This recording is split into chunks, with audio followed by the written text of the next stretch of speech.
اینک از قبول گردیدن قانون جمهوری تاجیکستان وابسته به مقام دولتی گرفتن زبان تاجیکی 30 سال پر شد. در این مرحله زبان تاجیکی همواره با استقلالیت ملی رشد کامل گردیده به یک زبان مقتدر و نیرومند و غناوتمند تبدیل یافت و دوباره همان تابش و توان قبلی عالمگیرش را برقرار نمود. جای بحث نیست و معلوم است که زبان و ادبیات بای و کلاسیکی تاجیکان شهرت جهانی دارد. در تمام طول تاریخ تا حد 1000 سال زبان تاجیکی زبان دولتی نبود، بلکه زبان تاجیکی زبان کارگزاری، زبان شعر و زبان اثرهای علمی و بدیعی بود و این خوش است که این ارزش ماندگار ماند. نقطه مهم و جالب دقت حاجت بیان و ستایش این است که زبان تاجیکی در همه دور و ایام زبان دولتی را محافظت کرده آمد. با در نظر داشت چنین شاهکاری بزرگ طی 30 سال است که دولت و حکومت کشور زبان را در پناه پهناش نگاه داشته است. سال 1989 در مجلسگاه پریزیدیم اکادمی علم‌های جمهوری تاجیکستان یک همایش علمی درباره زبان، موضوع حسن بیان کلتور ریچی، من هم در آنجا معروضه داشتم. صحبت علمی همگی 2 ساعت دوام کرد. بعد از 2 ساعت مسئله دیگر به میان افتاد. یک گروه عالمان برآمد کردند و گفتند به زبان تاجیکی باید مسند زبان دولتی داده شود، یعنی استاتوس زبان دولتی. بعد همین مجلس 3 ساعت دیگر دوام کرد. خیلی دیر شد. بعد گفتند که این مسئله رو امروز به آخر نمیرسانیم، پگاه ساعت 9. متاسفانه روز دیگر من ساعت 9 درس داشتم، رفته نتوانستم. انا در همان جا مسئله گذاشتم. روز اول هم داملا ساعت ملازاده حضور داشتند. بعد دانستم که روز دیگر هم از پگاهی روز آمدند و در نزد حکومت تاجیکستان پیشنهاد گذاشتند که قانون زبان دولتی جمهوری تاجیکستان قبول کرده شد. زبان تاجیکی طی عمر دراز خیش از واژه و اصطلاحات مختلف و ترکیبات و تعبیرات ظریف و پرمعنا غنی شده به حد والایی شیوایی و رسایی رسیده مسلماً در ردیف کاملترین زبانهای بای و غنی جهانی قرار گرفت. زبان گنجینه بی‌بهای ملت است و در ردیف بزرگترین مقدسات و ارزش‌های ملی که در طول قرنها تا امروز حفظ شده اند و در آینده همچون نشانه اساسی دولت و ملت حفظ می شوند، زبان در ردیف همین بزرگترین ارزش‌ها قرار دارد. جای بحث نیست که در طول تاریخ از 1000 سالها تا امروز خلق بزرگ تاجیک را و اکثریت ملت‌هایی که چون مردم تاجیک دارای تاریخ و فرهنگ و زبان و ادبیات غنی عالمگیر هستند، بی‌شبهه زبان خود معرفی می‌کند.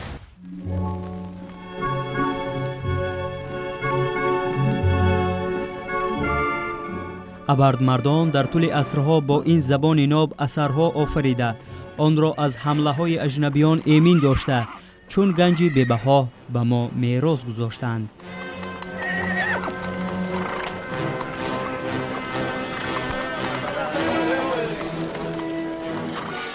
عینی یک مقاله زور نوشته بود درباره شاهنامه و اثبات کرده بود که حتی از نظر صرف زبانی زبان شاهنامه به زبان امروزه تاجیک نظر به زبان امروزه فارسی نزدیکتر است. از نظر مضمون تاریخی هم ما صاحب شاهنامه هستیم، هم زبان هم مضمون. این زبان همون زبان رودکی است، زبان فردوسی است، زبان جلال الدین بلخی است، این زبان سعدی و حافظ است، забони бедил аст ва ин забони бузургоне ҳастанд ки бо забони ноби тоҷикии форсӣ эҷод карданд. ادبیات امروزی ما بنیادش در عصر ده در زمان سامانیان گذاشته شد.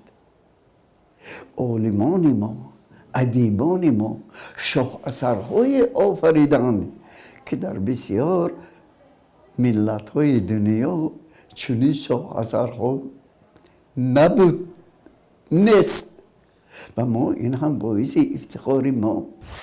مرا ز حسرت و غم یک دمی جدایی نیست، نشاط را ز ازل با من آشنایی نیست. غبار تنگ دلی بر جهان نشسته چنان که هیچ گوشه ز بحری دلکشایی نیست. واقعا نه هر یک ملت میتواند 200 ساله زبان پیشینه خود را صرفاً برود. زبان تاجیکی برعکس اصالت خود را هیچ از دست نداده. از زبان مادری عالم‌الشعرا ابو عبدالله رودکی حرف میزنیم و افتخار میکنیم و میبولیم بدین سوفتگی، تصویر، زیبایی و روانی.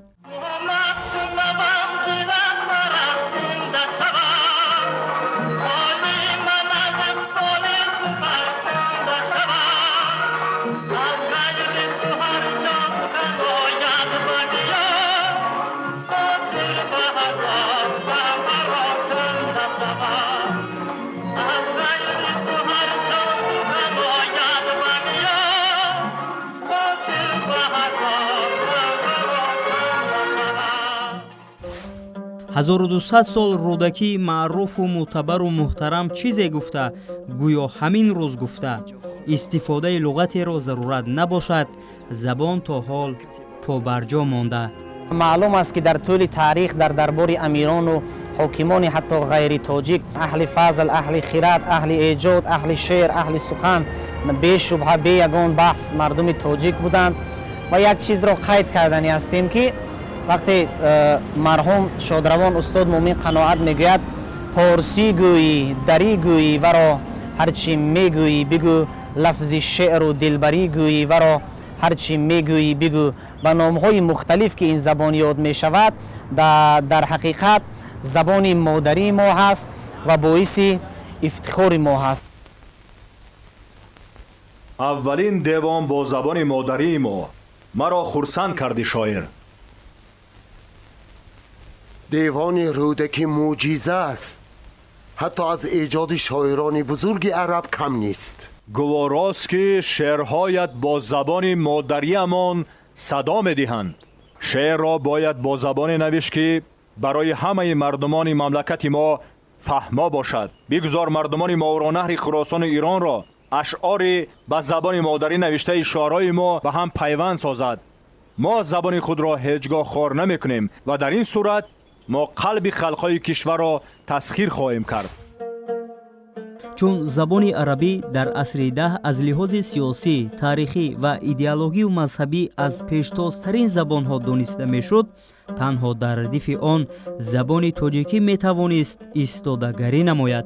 پس از منتشری نخستین آثار پرارزش استاد رودکی با زبان فارسی تاجیکی و در حضور نمایندگان قوم و قبایل و اهل دربار بداهتاً شعر ایجاد کردن و پسان قرائت نمودن اثبات این گفته هاست. اولین پیدایشی مثلا اولین دیوان از جانب رودکی که مثلا شاعران عرب را هم به حیرت گذاشت. رودکی توانست نشان دهد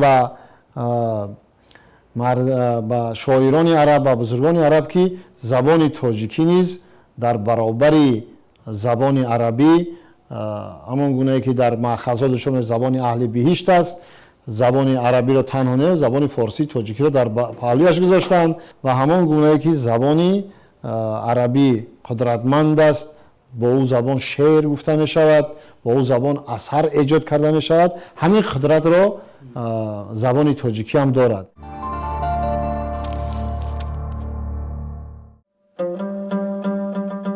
زبان علمی بخش از زبان ملی می باشد. علم یک ساحه پژوهندگی و سازندگی انسان در شناخت عالم است. бунёди забони илмиро бошад, воситаҳои забонии забони адабии миллӣ ташкил медиҳанд. иншо шудани як қатор асарҳои безаволи шайхурраис абу али ибни сино бозгӯи он аст ки забони тоҷикӣ дар гузаштаи дури таърихӣ низ то бо тавони ифодаи васоити илмиро доштааст ва ин арзиш то кунун ҷойгузин мебошад. дар бораи ибни сино аввалин касест ки аз солҳои пеш аз ҷангӣ устод айнӣ асар офарид ва якмин бор ӯ дар ҳамин асараш исбот кард ки донишнома ба забони тоҷикии имрӯза навишта шудааст, ба забони тоҷикии имрӯза, ва ӯ ба воситаи овардани даҳҳо калимаҳои ислоҳҳои файлософӣ исбот мекунад ки ибни сино на фақат забони адабии тоҷикиро хуб медонист, забони адабии илмиро, забони файлософиро, забони тиббиро аъло медонист. ва айнӣ дар ҳамун китоби худаш шайхурраис абу али ибни сино ҳаминро исбот мекунад. шарм кунед амир, ин кирдоратон аз кирдори розанонам бадтар аст. сарбозони шумо мардумро ғорат мекунанд, хуни ноҳақ мерезанд. ақаллан аз лаънати наслҳои оянда андеша кунед. агар чунин китобхонаи азим маҳв шавад, наслҳои оянда то қиёмат аз шумо домангир хоҳанд буд. برای این گفتارت من تو را سر از تن جدا می کردم، اما جسارت تو به من پسند آمد. همان موسفید کاسب راست گفته بوده است. قدم نامبارکی محمود گر به دریا رسد برآرد دود. از عصر 10 که دوره انکشاف زبان تاجیکی بود تا امروز به آلایش با نظر داشتی بعضی واژه ها که به این هم نمی شود به تغییر قریب مانده است. مهمش صرف و نحو تاجیکی 10 عصر شد که مستحکم استوار است. مبتدا است، خبر است و همون مبتدا و خبر به آلایش مانده است. به چی؟ فعل تاجیکی که جان زبان است، اصلی تاجیکی هستند، کم اندر کم واژه های خارجی با این قسمت زبان وارد شدند، یعنی با قسمت فعل در نظر دارم که جان زبان است.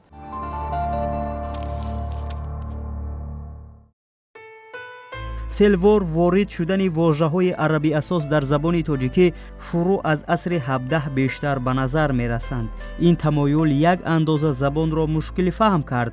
در این دوره جریان عربی شوی زبان‌های دیگر بود که آن تحت تأثیر خلافت قرار داشت. 2000 سال پیش از این صاحب خط بودیم.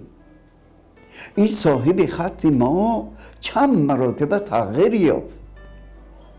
با این خطها ما آثار علمی و ادبی آفریدیم.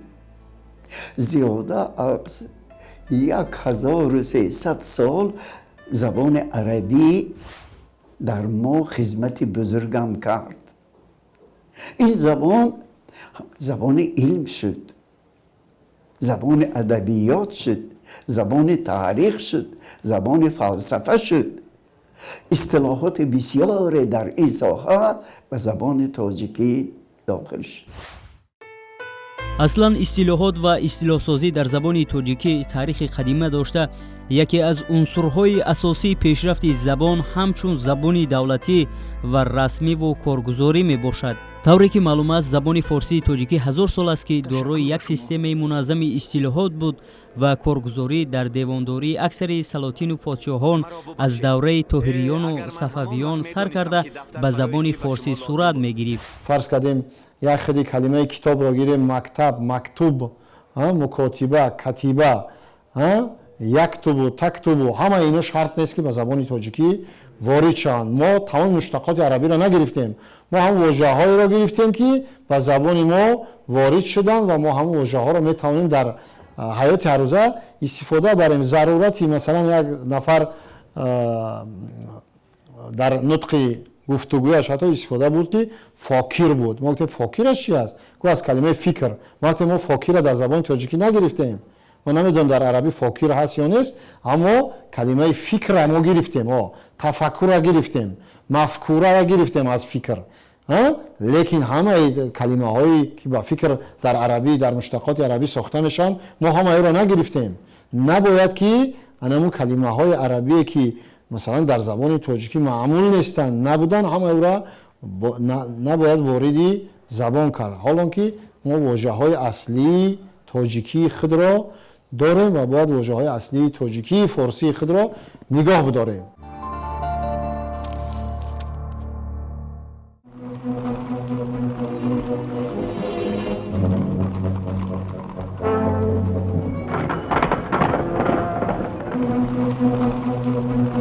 забон дар аҳди давлатдории манғитиҳо ҳеҷ шакл нагирифт, вале тамоми коргузорӣ ба таъбири устод Айнӣ ба забони форсӣ сурат мегирифт. соли 1924 бо фармони Москав бояд ҷумҳуриҳои миллӣ таъсис дода мешуд. азбаски сохтани ҷумҳуриҳо дар асоси забону миллат сурат мегирифт, аз ин нуқтаи назар забон дар ин марҳилаи ҳассоси таърихӣ аҳамияти калон касб намуда буд. бо кӯшиши устод Айнӣ خب شیرینشاه شاه تیمور، نصرت الله مخصوم و ده ها نفر زیایان همون دوره با کوشش همونها همین زبان را بر پایه خود نشاندند. البته اون دوره عادی نبود. از سال 1920 رولوسیا 2 سپتامبر غلبه کرد و تا سال 24 جنگ‌های شهروندی میرفت، باسمچی جنگ بود. از همین نقطه نظر گپ زدن، سخن گفتن، این برابر به سر دادن بود. هر کسی سخن میگو سر را از دست میداد. از همین نقطه نظر بسیار مشکل بود، اما زیایان تاجیک، همون قهرمانهای تاجیکستان، قهرمانهای تاجیک جان به کف گرفته آواز بلند کردند. агар ҳифзу пуштибонии забонро дар шинохти шахсиятҳои эҷодӣ дида бароем, маълум мегардад ки нақшу ҷойгоҳи устод Айнӣ аз пешгомтарин намояндагони адабиёти муосири тоҷик борису бузург аст. Садриддин Айнӣ шурӯъ аз ибтидои фаъолияти эҷодӣ ба масоили умда ва бахшҳои гуногуни забони тоҷикии назари нек зоҳир менамуд. забони мо забони 3000 сола аст. گذشته زبان ما با خط میخی آغاز یافت، اما رشد من بعده آن را به نام استاد عینی تصور کردن ممکن نیست. استاد عینی در 3 مجلسی که دایر به همین اصالت زبان تاجیکی به میان آمده بود سخنرانی کردند و اثبات کردند که زبان ما این یک شیوه و رانشده زبان فارسی در آسیای میانه نیست. این زبان در همین سرزمین به وجود آمده است، به همه مشکلات طاقت کرده است، اصالت خودش را نگه داشته است. بدفعل چی؟ بدفعل اون عالمان و اون ادیبان که این شاه اثرها را آفریدند، همیشه در این زبان ایجاد کردند، بایگری لغوی آن را غنیتر گرداندند، ساخت گراماتیکی آن را پیچانتر گردانیدند، یعنی خدمت بزرگی کردند. بنابراین ما امروز میگیم که بنیاد زبان ادبی امروزه ما زمان سامانیان بود و در سروری آن استاد ابا عبدالله رودکی قرار دارد. ҳамин аст ки шоҳкориву қаҳрамониҳои бемисли устод Айнӣ ҳамеша аз ҷониби давлату ҳукумат ва забоншиносони баъдӣ нек арзёбӣ мегардад.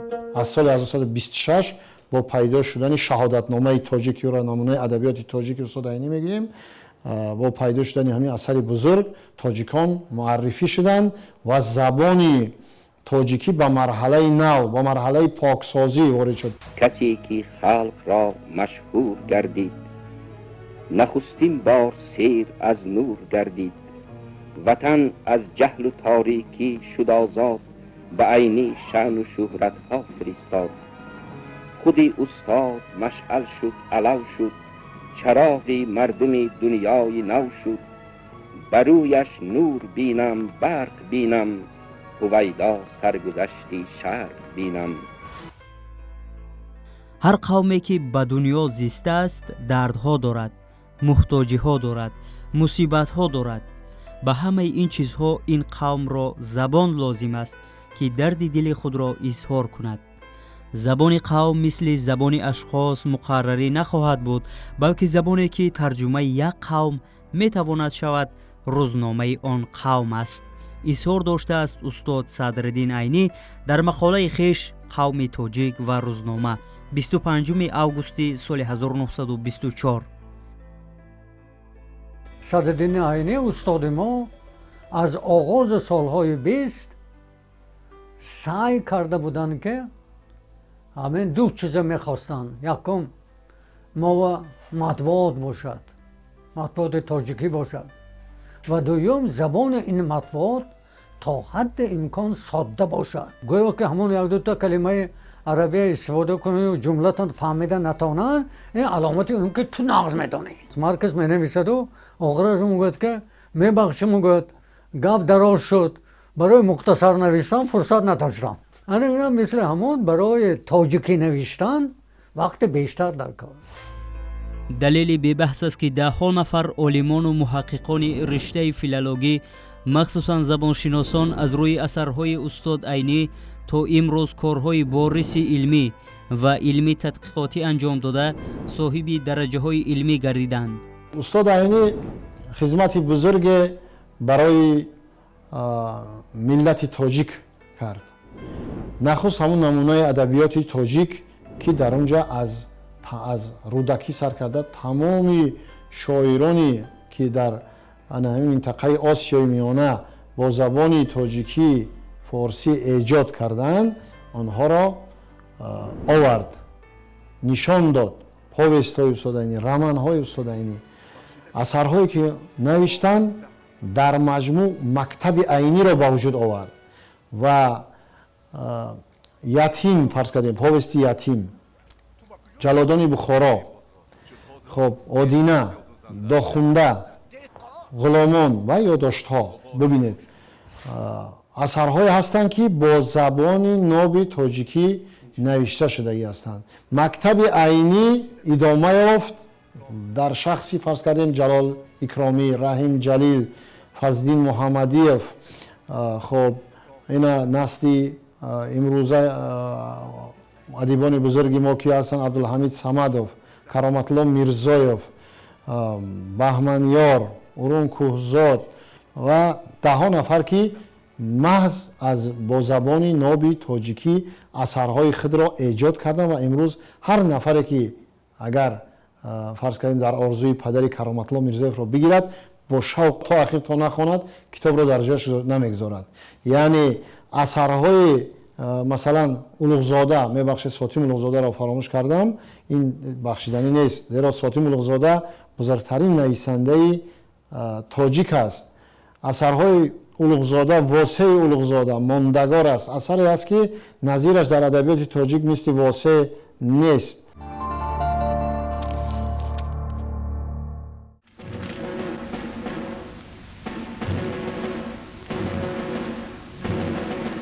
در زمان حکومداری سلاله منقیتیان در امارت بخاران زبان تاجیکی در برابر ترکی چغاتایی زبان رسمی دولت بود. این دوره دارای خصوصیت‌های خاص خود است. تا سال 1929 یعنی تا عوض شدن الفبای عربی با الفبای لاتینی، زبان فارسی تاجیکی پیوند مستحکم خود را با دوره پیش از انقلاب رشد زبان نگاه داشته انکشاف آن خصوصیت طبیعی داشت.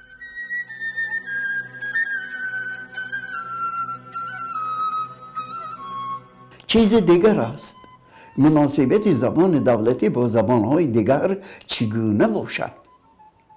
آخر چنین نمی شود که ما بغیر از زبان مادری باز یکی از زبانهای مشهور عالم را دانیم، چون که در دنیا همچون زبان علمی تکنیکی 4 زبان اعتراف شده است.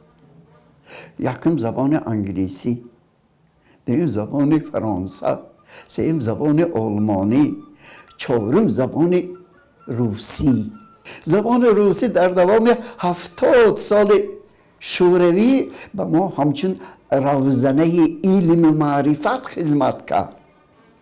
یعنی ما با این زبان با تمام دنیا رابطه علمی فرهنگی جستجو کردیم، پیدا کردیم.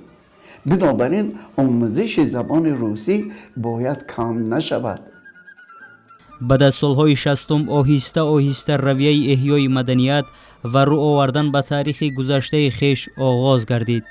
این روند به پرینسیپ های اصطلاح سازی زبان تاجیکی نیز بی تاثیر نماند.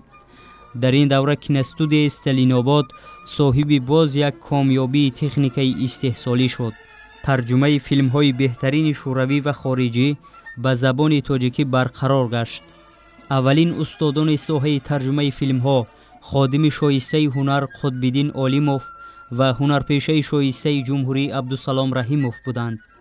به زبان تاجیکی ترجمه شدن اثرهای سینمای بزرگ جهانی ماهیت بزرگ فرهنگی و اجتماعی و سیاسی داشت. سال تا سال کارگردان‌های دوبلیاژ و هنرپیشگان مهارت خود را در این ساحه خیلی مهم صیقل می‌دادند. آخر سالهای 80 و اولی سالهای 90 در تاریخ فرهنگ تاجیک دوره تحولات فرهنگ محسوب می شود. در این دوره در حیات اجتماعی و سیاسی و فرهنگی تاجیکستان دیگرگونی های به وجود آمدند که هر یکی آنها تحقیق و بررسی عمیق سیاسی می خواهند. اولین بار در تاریخ مردم آسیای میانه ملت تاجیک، حکومت تاجیکستان زبان ملی خود را زبان دولتی اعلان نمود. از بس که زبان یکی از رکنها و نشانه های اساسی دولتداری می باشد، قبول قانون زبان قدم نخستین برای صاحب شدن به استقلالیت بود. این ملت صاحب وطن در ردیف دیگر ارزش ها به زبان ملی، به زبان مادری و روشنتر گوییم به زبان تاجیکی خود از سرور دولت سر کرده، اساسگذار صلح و وحدت ملی، پیشوای ملت پرزیدنت کشور جناب عالی محترم امام علی رحمان به این زبان بسیار احترام خاصه را قائل هستند. دوره استقلال مرحله است که در زبان تاجیکی دیگرگونی های زیادی به عمل آمد. در پرتو قبول قانون زبان ماه سپتامبر سال 1990 در نزد اکادمی علم ها با قرار شورای وزیران تاجیکستان کمیته اصلاحات و زبان تأسیس یافت. هدف اساسی تأسیس‌یابی کمیته اصلاحات به ترتیب آوردن اصلاحات زبان تاجیکی و تطبیق قانون زبان می باشد.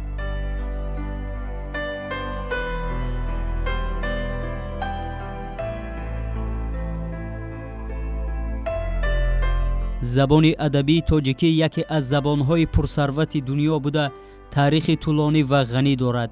آموزش و بررسی زبان تاجیکی و سخنشناسی و حسن بیان میان پژوهندگان این علم ناب یکی از مسئله‌های مهم ساحه می باشد.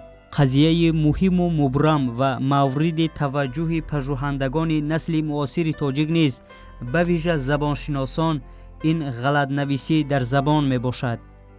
شروع از کارهای استاد عینی، محمود خواجه بهبودی، سید رضا علیزاده تا به محمد جان شکوری، تورقل ذهنی، دادا جان تاجیف، صاحب تبرف، ناصر جان معصومی و نسل امروزه مکرمه قاسموه، بحرالدین کمال‌الدینوف، سیف‌الدین نظرزاده، رستم وهابزاده، حمید مجیدوف و دیگر هم مسلکان آنهاست. بعد از 30 سال زبان دولتی جمهوری تاجیکستان در همه ساحه های حیات ما موقع خود را پیدا کرد. بعضی مشکلات در اصطلاحات علمی، حاضر در مؤسسه های علمی، پیش از همه در انستیتوت زبان و ادبیات به نام عبدالله رودکی اکادمی علم‌های تاجیکستان پژوهش دوام دارد. کمیته زبان هم کوشش میکند که اگر متخصصان همه ساحه لغت‌های ساحگی نویسند پیشنهاد کنند و اون از محاکمه عالمان گذرد چاپ شود به دست متخصصان رسد این کار خیلی آسان خواهد شد. یکی از اثرهای بزرگ حجمی که در این سمت انشا شده است هر سخن جای و هر نقطه مقام دارد. این اکادمیک محمد جان شکوری می باشد. مؤلف در این کتاب پیرامون ارزش بلند سخنرانی و سخنشناسی بحث به میان آورده، همچنین دایر به اکثریت کلمات، ترکیب، عباره و جمله های زبان تاجیکی ملاحظه می‌راند. استاد محمد جان شکوری گونه‌های درستی کلمه‌های زبان تاجیکی را بسیار درست و عالمانه مطرح می‌کند که کار گرفتن از آنها مدنیت بلند سخنوری و سخنشناسی داشتن صاحب زبانان را نشان می‌دهد.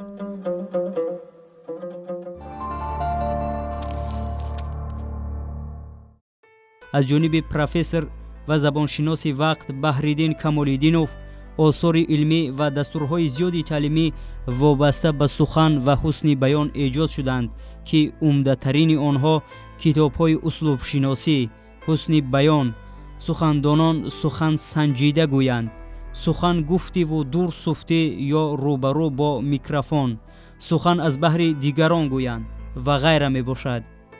مؤلف در کتاب اسلوب شناسی در تکیه به دیگر منابع سخنشناسی دایر به 5 اسلوب زبان تاجیکی عقیده ماندگار خیش را بیان کرده است.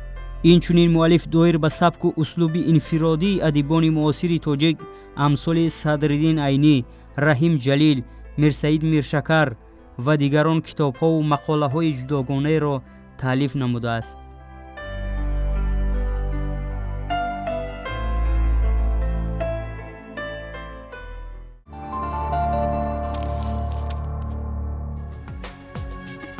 دایر به دیگر جنبه‌های سخنوری طرق ذهنی، خدایی شریفزاده، حمید مجیدوف تحقیقات سودمند دارند. یکی از اثرهای مهم و مبرمی که خواندن و در عمل تطبیق نمودن آن وظیفه جانی هر یک سخنور و ایجادکار می باشد، صنعت سخن طرق ذهنی می باشد. مؤلف در این کتاب عقیده های تمام سخنشناسان کلاسیکان را جمع آوری نموده دایر به مهمترین صنعت های بدیعی که در شعر کلاسیک و معاصر تاجیک استفاده شدند تحقیقات برده است. سهمی زبانشناس حمید مجیدوف نیز در رشد و رونق سخنشناسی و شناخت صنعت سخن و حسن بیان خیلی چشم رس است.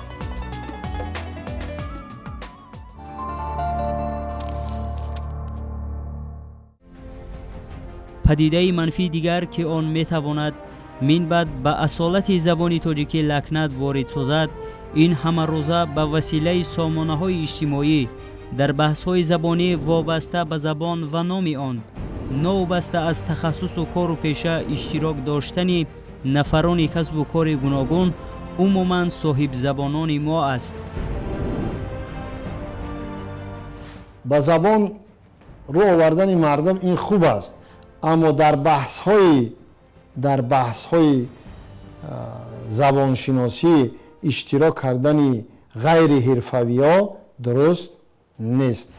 دیگر ما حق حقوق معنوی نداریم که در اطراف اصالت زبان تاجیکی، در اطراف نام زبان تاجیکی که امروز بعضی از گروه‌ها نام‌های دیگر رو پیشنهاد کرده ایستادند، ما دیگر باید یگان بحث، یگان دعوایی نداشته باشیم و این رو تاکیداً اساسگذار صلح و وحدت ملی پیشوای ملت در کتاب خیش با نام زبان ملت هستی ملت که بسیار یک اثر بنیادی است در ساحه زبان شناسی و علما اثبات نمودند که زبان تاجیکی امروز زبان دولتی یک جمهوری مستقل است و بسیار خوشایند است وقتی که نام زبان با نام ملت هم ردیف است. همین پدیده نه به هر یک خلق ملت دست می‌دهد. امروز در روی جهان خلق و ملت‌های زیادی رو مثال آوردن ممکن است که نام زبانشون با نام ملتشون سازگار نیست.